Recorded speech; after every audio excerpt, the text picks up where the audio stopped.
한 주간 동안 시련과 고난의 순간이 왔다 할지라도 하나님이 나를 지금 시험하시는구나, 나를 훈련시키시는구나, 나를 빚어가시는구나 라는 그런 믿음의 마음을 가지고 한 주를 잘 살아내셨습니까?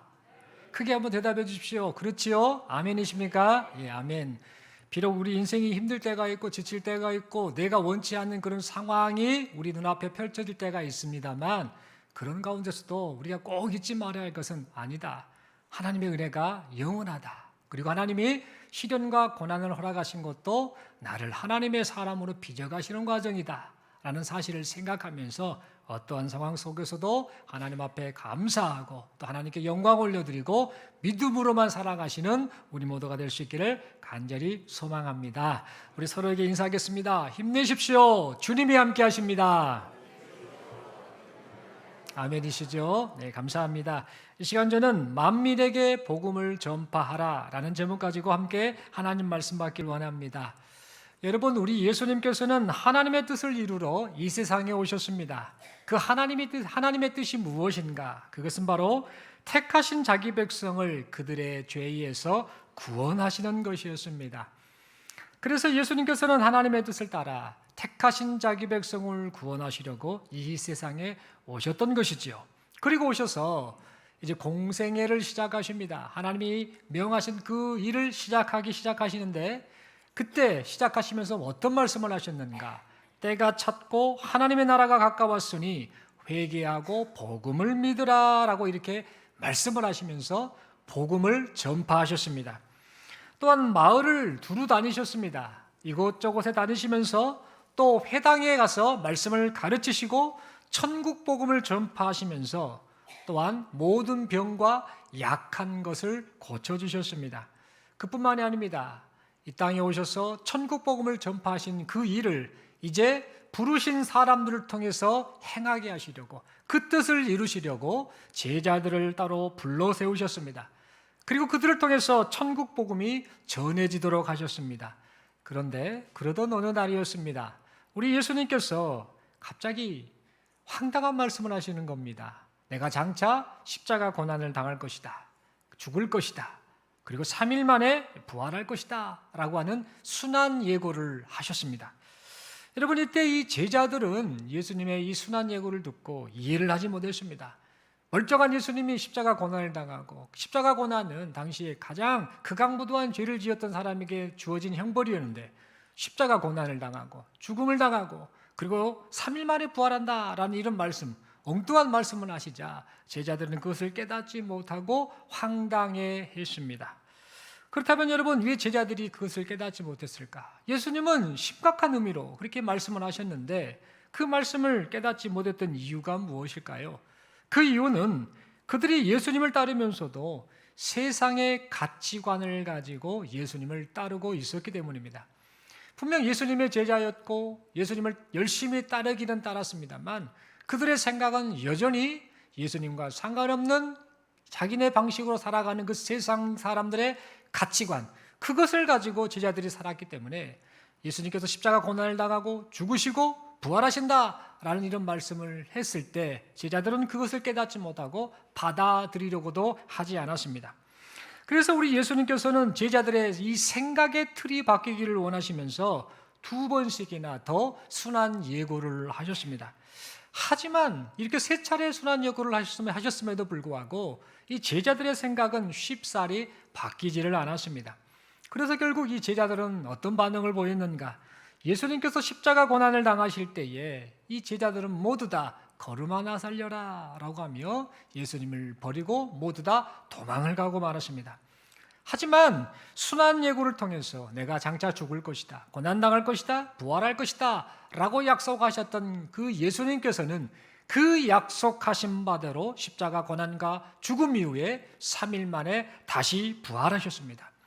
그래서 부활하신 예수님을 목격한 사람들이 있게 됩니다. 그래서 이들이 이 부활 소식을 제자들에게 알립니다. 하지만 이 제자들은 어떻게 반응을 했는가? 이들은 예수님의 부활하신 이 말을 듣고도 그 사람의 말을 들었음에도 불구하고 그 말을 믿지 않았습니다. 그래서 우리 예수님께서는 오늘 본문의 내용대로, 오늘 본문의 그 배경이 그 상황입니다. 이 본문의 내용대로 지금 11제자가 모여서 음식을 먹고 있는 그 제자들을 향해서 말씀하고 계십니다. 그리고 그 제자들 향해 어떤 반응을 보이셨는가? 믿음이 없는 것과 마음이 완악한 것을 꾸짖으셨습니다. 여러분, 여기서 믿음이 없다라는 이 말은 헬라어로 아피스티아라는 말인데요, 이 아피스티아라는 말은 의미가 뭐냐면요, 믿음을 적극적으로 거부하는 것을 말합니다. 믿음을 적극적으로 배척하는 것을 의미합니다. 지금 예수님의 제자들인데 부활하신 예수님이 이제 오셔서 말씀하셨을 때 꾸짖으셨는데, 이렇게 꾸짖으셨던 이유가 뭐냐? 제자들이 지금 예수님의 부활을 믿지 않았기 때문입니다. 그리고 여러분, 마음이 완악한 것으로 번역된 이 헬라어는요, 스클레로카르디아라는 말을 쓰고 있는데요, 이 스클레로카르디아라는 뜻은 뭐냐면 확실한 증거를 거부해버리는 돌과 같이 굳어져 버린 마음 상태를 의미하는 그런 단어입니다. 여러분, 이 말, 이 스클레로카르디아, 아피스티아, 이 단어는 사실은 상당히 심각한 의미로 꾸짖는 그런 단어 표현인데, 사실 과거에 예수님께서 제자들을 가끔씩 꾸짖으셨습니다. 믿음이 연약함을 꾸짖으셨고 이들의 모습을 안타까워하셨는데, 그때까지만 해도 우리 예수님께서는 이렇게 강한 어조로 제자들을 꾸짖지는 아니하셨습니다. 그런데 오늘 본문에서 부활하신 이후에 이 제자들을 찾아가신 예수님께서 이 제자들을 향해서 이토록 강한 어조로 제자들을 꾸짖고 계심을 보게 됩니다. 여러분, 이러한 사실은 무엇을 말해주는가? 지금 예수님께서는 너무 마음이 아프신 겁니다. 니네가 믿음이 없어도 이렇게 없느냐? 내가 부활했다는 사실을 목격자가 있고 그것을 말했는데 이토록 너희가 믿지 않느냐? 너희가 어찌하여서 마음이 돌과 같이 굳어져서 이 사실, 진리의 사실을 믿지 않고 거부하느냐? 너무나 안타깝다라는 그런 의미로 이렇게 말씀을 하셨던 겁니다. 그러나 우리 예수님께서는 제자들을 단순히 책망만 하지 않으셨습니다. 이 책망과 함께 우리 예수님께서는 제자들에게 다시 권면의 말씀을 하십니다. 어찌 보면 강한 명령의 말씀을 하셨던 겁니다. 우리 예수님께서는 말씀하십니다. 이제 너희가 나의 부활을 목격했지 않느냐? 그러니 이제는 이 사실을 세상 사람들에게 알려라. 복음을 전해라 라고 그렇게 말씀하셨습니다. 그리고 복음을 전해야 하는 이유가 뭔지도 말씀해 주셨습니다. 사람들이 복음을 듣고 복음을 믿고 세례를 받을 때 비로소 구원을 받기 때문에 너희가 그 복음을 전해야 된다라고 그렇게 말씀하셨던 겁니다. 우리 예수님께서 이렇게 복음을 전하라라고 명령하셨는데, 그리고 나서 우리 예수님께서는 복음을 전할 때에 나타나는 특징들도 지금 말씀을 해주셨습니다. 믿는 자들이 복음을 전할 때에 표적이 따를 것이다 라고 그렇게 말씀하셨던 것이죠. 즉, 귀신을 내쫓아내고 새 방언을 말하고 뱀을 짚거나 독을 마실지라도 해를 받지 않을 것이고, 그리고 병든 사람에게 손을 얹은 즉 낫게 될 것이다. 그런 표적이 나타날 것이다 라고 말씀해 주셨습니다. 여러분, 여기서 귀신을 쫓아낸다라는 것은요, 한 세 가지 의미를 가진다라고 볼 수 있습니다. 사람을 억누르는 악한 영 있지 않습니까? 그것을 쫓아내는 것. 그리고 사람들로 하여금 죄를 짓게 만드는 죄의 세력을 몰아내는 것. 그리고 믿음을 갖지 못하도록 하는 그 불신앙의 그 틀, 그것으로부터 벗어나는 것, 이런 것들을 의미한다라고 볼 수 있겠습니다. 그리고 여러분, 새 방언을 말한다라는 것은요, 하나님께 은밀하게 기도하는, 일명 우리 말하는 방언 기도 있지 않습니까? 그것의 방언, 그것이 아니라는 겁니다. 이 새 방언을 말한다라는 이 말은요, 복음을 전할 때 통역이 필요 없다. 복음을 전할 때에 각 나라 각 지역 사람들이 자기의 언어로 들을 수 있는 그런 표적이 나타날 것이다 라는 의미의 이 새 방언입니다. 또한 뱀을 집으며 독을 마실지라도 해를 받지 않는다 라는 이 말씀은요, 복음을 전할 때 뱀에게 물렸을 때 죽지 않는다, 독을 마셔도 죽지 않는다 라는 그런 의미의 말이 아닙니다.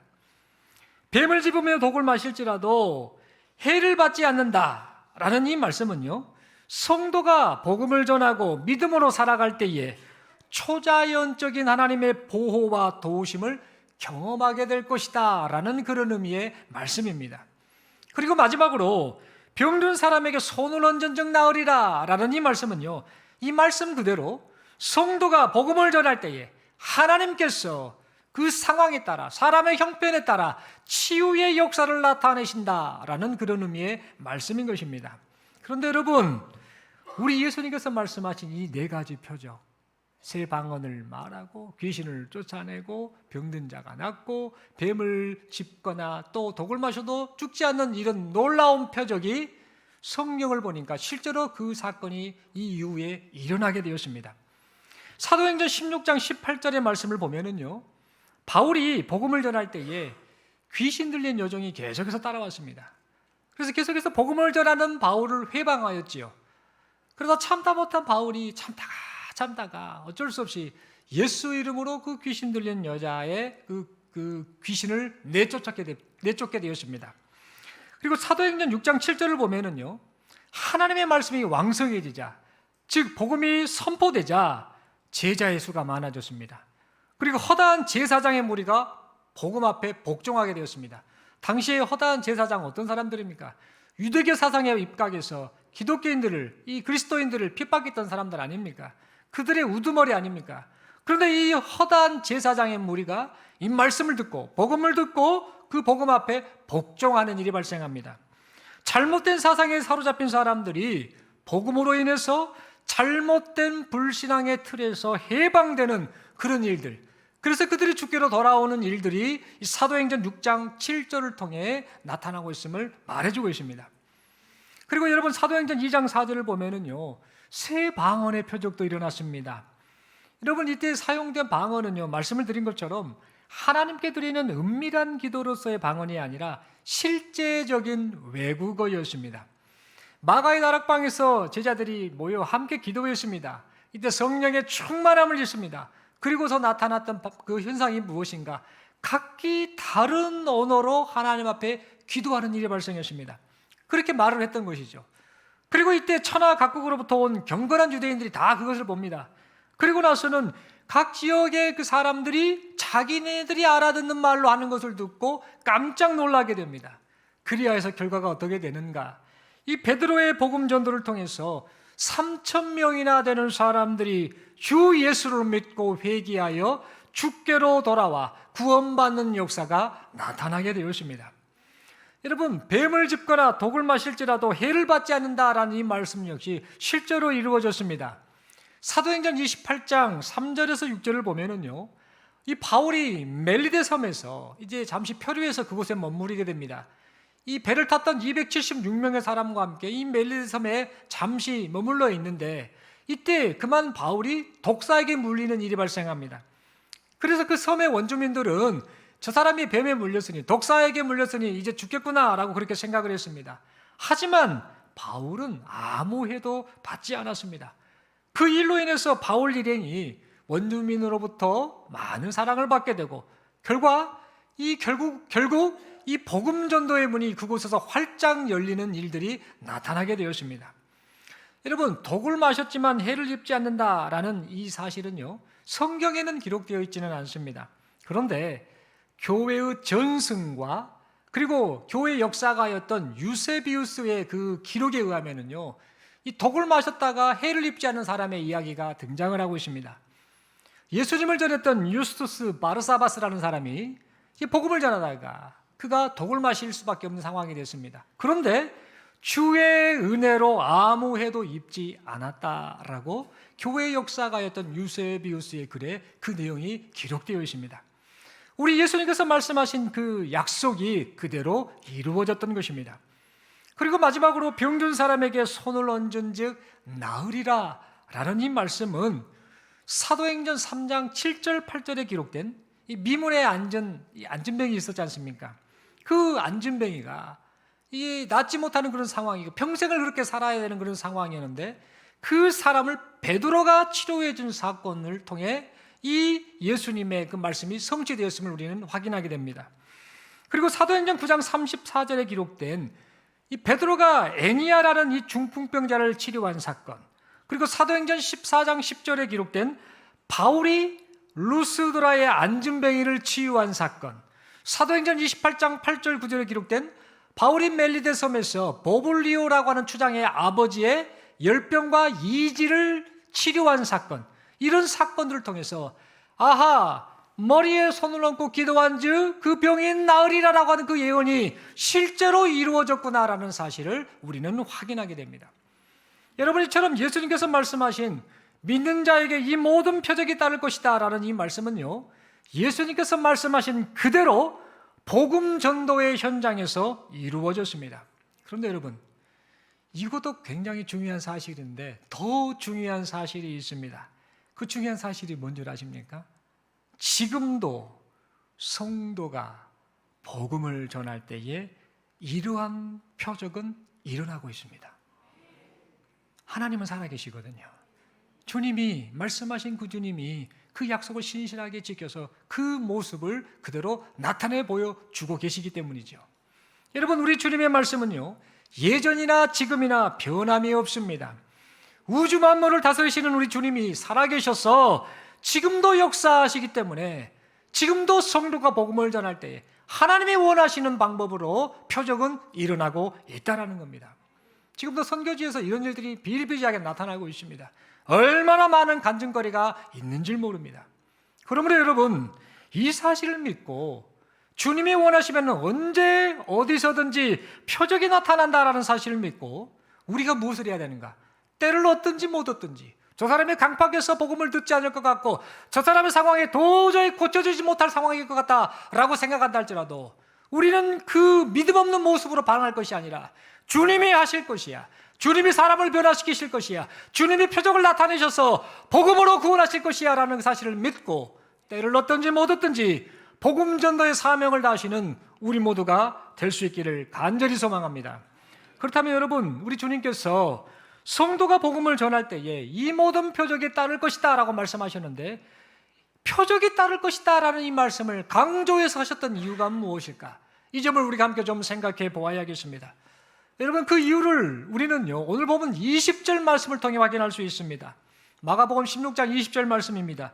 제자들이 나가 두루 전파할세 주께서 함께 역사하사 그 따르는 표적으로 말씀을 확실히 증언하시느니라. 여러분, 이 말씀처럼 우리 예수님께서는요, 제자들이 두루다니며 복음을 전파할 때 우리 주님은 구경하지 않으셨습니다. 함께 역사하셨습니다. 그리고 제자들이 전한 이 복음이 참된 진리임을 증언하시기 위해 표적을 나타내 보여주셨습니다. 그러니까 여러분, 우리 주님께서 표적을 나타내셨던 이유가 뭔가? 표적이 나타날 것이다 라고 말씀하셨던 이유가 뭔가? 그것은 바로 제자들이 전한 복음이 더욱 확실하게 증거되게 하시기 위함이었던 것입니다. 그러므로 여러분, 우리는 이 복음을 전할 때에 내가 복음을 전하니까 반드시 표적이 나타나야 된다, 반드시 꼭 표적이 나타나야 한다라는 그런 생각을 갖지 말아야 합니다. 복음을 전할 때에 표적이 나타날 수도 있고 나타나지 않을 수도 있습니다. 왜 그런가? 표적의 유무는 표적을 나타내시는 주님의 뜻에 달려있기 때문입니다. 그러므로 우리 모두는요, 우리 주님께서 우리에게 표적을 나타내 보여주실 정도로 우리 주님이 진짜 우리에게 원하시는 것이 뭔가? 아하, 복음을 전하라고 하시는 거구나. 내가 표적까지 나타내서 복음을 전해서 사람이 구원받게 하기 원하니까 그 마음을 알고 너희가 좀 복음을 전해라 라는 그런 말씀을 하시는구나 라는 사실을 깨닫고 우리의 삶 속에서 때를 얻든지 못 얻든지 이 복음을 전하는 삶을 살아가시는 우리 모두가 될 수 있기를 간절히 소망합니다. 그런데 여러분, 오늘날 사람들을 보면은요, 복음을 이야기를 많이 합니다. 복음 마치 금붕어가 뻐끔뻐끔 하듯이 복음 이야기는 참 우리가 많이 합니다. 저도 그러거든요. 복음 이야기 얼마나 많이 합니까? 조금 전에 설교하면서 복음이라는 단어를 얼마나 많이 썼습니까? 이 복음을 이야기를 많이 합니다만 정작 복음을 전하면서 살지는 않은 것 같습니다. 여러분들은 이 말씀드리는 이 내용에 대해서 여러분 어떤 마음이 드십니까? 대답은 하지 마십시오. 서로 부담됩니다. 복음은 이야기는 많이 하는데 우리 삶 속에서 정작 복음은 잘 전하지는 않는 것 같다라는 그런 정말 주님 앞에 죄송스러운 마음을 갖게 됩니다. 복음을 통해서 주 예수님을 믿게 됐지요. 복음을 통해서 영원한 저주와 사망으로부터 구원을 받게 되었는데, 그래서 우리가 복음을 통해 예수님을 믿고 저주와 사망에서 구원받았다라고 말은 하면서도 다른 사람을 살리는 이 복음은 우리가 잘 전하지 않는 것 같습니다. 여러분, 우리가 진정 복음을 깨달았다라고 하고 우리가 진정 복음의 가치를 아는 자다라고 한다면 복음 때문에 얻게 된 이 영생, 이것을 나만 누리하겠다라고 생각하는 사람이 어디 있겠습니까? 다시 말씀드립니다. 내가 복음 때문에 영생을 얻었어. 이 복음 때문에 저주와 사망에서 벗어나게 되었어. 이 복음 때문에 내게 영원한 생명이 보장되었어. 하나님의 은혜다라고 우리가 진실로 믿고 고백하고 그것을 깨달았다고 한다면 그것을 나만 좋아하고 다른 사람에게 전하지 않는 그런 모습으로 우리가 어찌 살 수 있겠느냐라는 이 말입니다. 내 사랑하는 주님이 자기 목숨을 버리시면서까지 사람을 사랑하시고 그 사랑을 온 천하에 전하기 원하시는데, 주님의 그 예절한 마음을 안다고 하는 우리가 아직도 복음을 듣지 못했어 저주와 사망의 길로 지금 걸어가고 있는 우리의 이웃들을 보면서 아무런 감정 없이 방관만 하고 있다라고 한다면 어찌 우리가 복음을 아는 자다라고 말하고 어찌 우리가 주님을 사랑하는 자다라고 말할 수 있겠습니까? 여러분, 로마서 10장 14절에 보면은요, 너무 가슴 아픈 말씀이 기록되어 있습니다. 복음이 전해지지 않다 보니 복음을 모르는 자들이 믿지 않는 하나님을 어떻게 부를 수 있겠냐? 들은 적이 없는 하나님을 어떻게 믿을 수 있겠냐? 복음을 모르는 자들에게 복음을 선포해 주는 사람이 없는데 그들이 어떻게 복음을 들을 수 있겠느냐라는 한탄의 말씀이 로마서 10장 14절을 통해 기록되어 있다라는 겁니다. 여러분, 스코틀랜드 출신인 신학자 그리고 목회자였던 그리고 주석가였던 윌리엄 바클레이라는 분이 이런 말을 남겼습니다.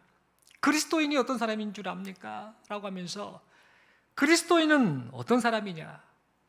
그리스도인이 되는 것이란 인간을 구원하는 하나님의 사업의 동역자가 되는 것이다 라는 말을 남겼습니다. 여러분, 한번 우리 스스로에게 질문을 한번 받고 스스로 속으로 대답했으면 좋겠습니다. 저나 여러분이 이 윌리엄 바클레이의 말대로 한다면 그리스도인이 맞습니까? 그리스도인이 되는 것이란 인간을 구원하기 원하시는 하나님의 사업, 그 일에 동역자가 되는 것이다 라고 했는데, 내가 진짜 그리스도인인가? 내가 진짜 하나님의 그 생명 살리시는 일에 동참하는 동역자로 살고 있는가? 아니면 나는 예수 믿고 구원받았으니까 됐지, 내가 살고 싶은 인생 막 살면 됐지, 나는 나중에 죽고 나면 천국 갈 거야 라는 것을 그것만 만족한 채 그렇게 인생을 혹시 우리가 살고 있지는 않습니까? 여러분, 하나님께서는 지금 우리에게 생명 살리는 일에 동역자가 되어달라고 이 본문의 말씀을 통해 지금 우리에게 말씀하고 계십니다. 사랑하는 성도 여러분, 그러면 우리가 진정 복음을 바르게 깨닫고 복음의 주인공이신 예수님을 믿는다라고 한다면 이제는 우리의 삶의 목표가 복음의 주인공이신 예수님을 전하는 일이 될 수 있기를 간절히 소망합니다. 복음의 주인공이신 예수님을 전하는 일이 교회의 방향, 교회의 목표가 될 수 있기를 간절히 소망합니다. 예수 믿었으니까 됐어, 나는 천국 가니까 됐어, 나는 이 땅에서 예수 믿는 사람으로서 내가 누릴 거 다 하며 살 거야, 그래 나만 구원받았으면 됐지라는 그런 아니란 생각, 이기적인 생각을 좀 버렸으면 좋겠습니다. 우리끼리 예수 믿고 우리끼리 행복하고 우리끼리 즐겁고 우리끼리 천국 가면 되지라고 하는 그런 편협된 이 종교의식을 가지고 살아가는 그런 교회 공동체가 될 수 있지 않기를 간절히 소망합니다. 여러분, 중요한 것은 뭐냐? 우리의 목표가, 교회의 목표가 복음을 전하는 것이라는 사실을 우리 모두 잊지 않기를 간절히 소망합니다. 그리고 이 목표를 따라서 각자의 삶의 현장에서 우리의 이웃들에게 복음을 전하는 삶을 살 수 있기를 바랍니다. 주께서 택하신 영혼들이 주께로 돌아오기를 간절히 바라면서 복음을 따라 섬김의 삶을 실천하는 우리 모두가 될 수 있기를 간절히 소망합니다. 왜 그래야 되는가? 왜 그렇게 살아야 됩니까? 예수 믿었으면 되지 않습니까? 그냥 그렇게 살면 되지 않습니까? 라고 말할 수 있는데 그 이유가 뭔가? 그 이유는 바로 우리 주님이 복음으로 우리를 먼저 부르셨기 때문입니다. 먼저 불러서 너를 통해 또 다른 너와 같은 사람이 구원받기를 원한다라는 그 뜻을 우리 주님이 갖고 계시기 때문이다라는 사실입니다. 그런데 여러분, 우리가 막상 복음을 전하는 삶을 살려고 할 때에 우리도 모르게 복음 전하는 일을 망설일 때가 참 많은 것 같습니다. 그 이유가 뭘까? 가만히 한번 생각해 봤으면 좋겠습니다. 여러 가지 이유가 있습니다. 그러나 여러 가지 이유가 있겠으나 가장 비중을 많이 차지하는 이유가 있는 것 같습니다. 그것은 바로 내 자신의 부끄러운 모습을 생각하기 때문입니다.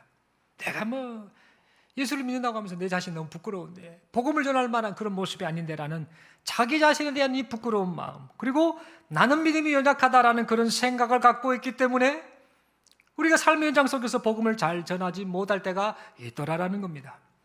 그러나 여러분, 비록 우리 모습이 부끄러움 투성일지라도 우리 자신을 일으켜 세워서 복음의 일꾼 삼으신 그 주님이 지금 나와 함께 하시고 나를 통해 뜻을 이루신다라는 사실을 생각하면서 어떠한 상황 속에서도 복음을 전하는 일에 힘쓰는 우리 모두가 될 수 있기를 바랍니다.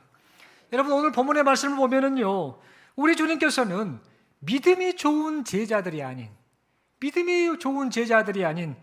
주님을 실망시킬 대로 실망시킨 참 한심한 제자들에게 복음을 전하라고 명하고 계심을 보게 됩니다. 얼마나 심란한 제자들이었습니까?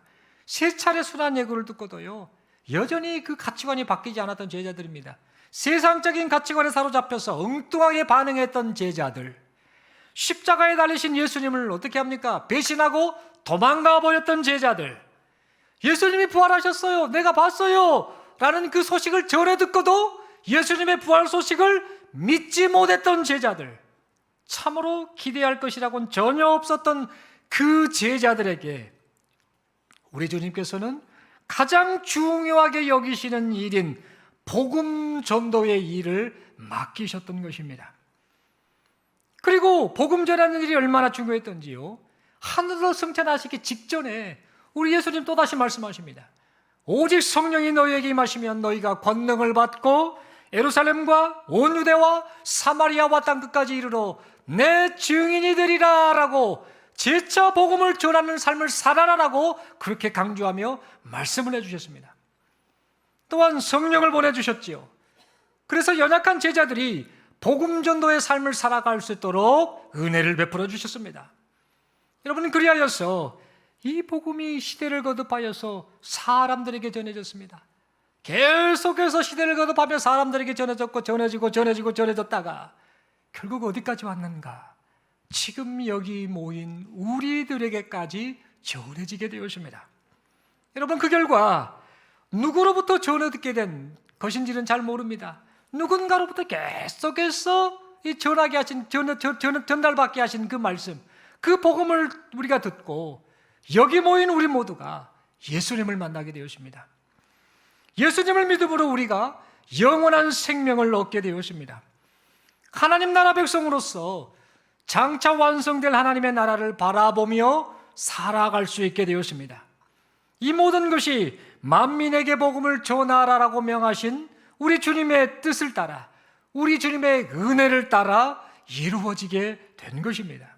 사랑하는 성도 여러분, 그러므로 우리 모두는요, 우리에게 영원한 생명을, 우리가 영원한 생명을 얻게 되기까지 우리 주님의 십자가 대속에 희생이 있었다라는 사실을 잊지 않기를 바랍니다. 그리고 우리 주님의 십자가와 부활을 전한 제자들, 그리고 많고 많은 우리 믿음의 선진들, 그들의 피와 땀과 눈물이 있었다라는 사실을 잊지 않기를 바랍니다. 그리고 이제는요, 우리 주님께서 지금 우리에게 이렇게 말씀하고 계시다라는 사실도 잊지 않기를 바랍니다.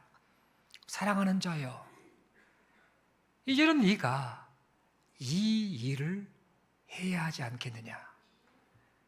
사랑하는 자여, 이제는 네가 나의 동역자가 되어주어야 하지 않겠느냐라고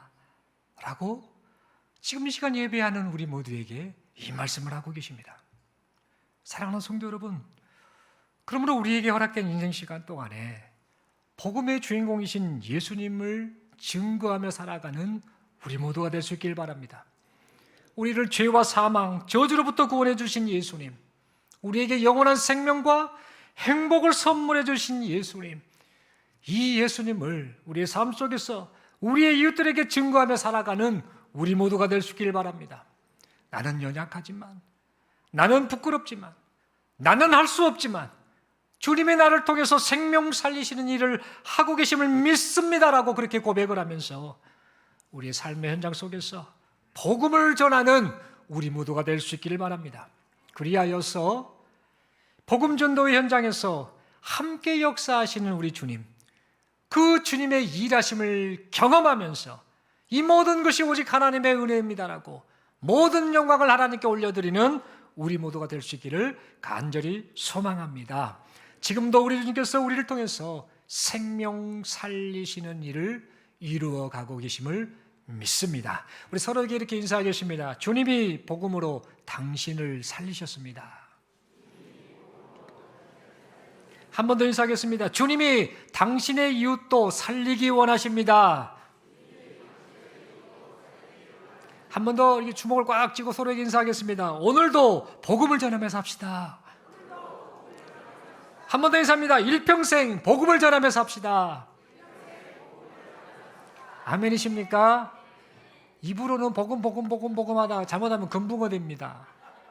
복음 하지 마시고 우리 마음이 좀 뜨거웠으면 좋겠습니다. 우리의 생각이 복음으로 꽉 찼으면 좋겠습니다. 복음의 핵심이 누굽니까? 예수님 아니십니까? 예수님 덕분에 우리가 저주와 사망에서 구원받았습니다. 우리는 언제 죽든 영원한 생명을 누리는 존재가 되었습니다. 이 은혜를 생각했으면 좋겠습니다. 중요한 것은 그 주님께서 너뿐만 아니라 너와 같은 또 다른 사람, 누굽니까? 집안에 있습니다. 예수 믿지 않는 우리 가족들, 여러분의 친구들, 직장 동료들, 또 주변에 많은 사람들, 더 나아가서는 각 나라 많은 사람들, 그들이 구원받았으면 좋겠다. 내가 그들을 구원하려고 너를 지금 통해 일하고 있다. 이렇게 말씀하고 계심을 생각하면서 우리 삶 속에서 늘 예수님 자랑했으면 좋겠습니다. 나는 예수님 믿는 사람이에요. 나는 예수님과 친해요. 나는 예수님 때문에 구원받았어요 라는 사실을 삶 속에서 계속해서 드러내는, 그래서 우리 삶을 통해서 우리의 입술을 통해서 예수님이 증거되어서 많고 많은 사람들, 하나님의 택하신 백성들이 주께로 돌아오는 역사가 나타나기를 간절히 소망합니다.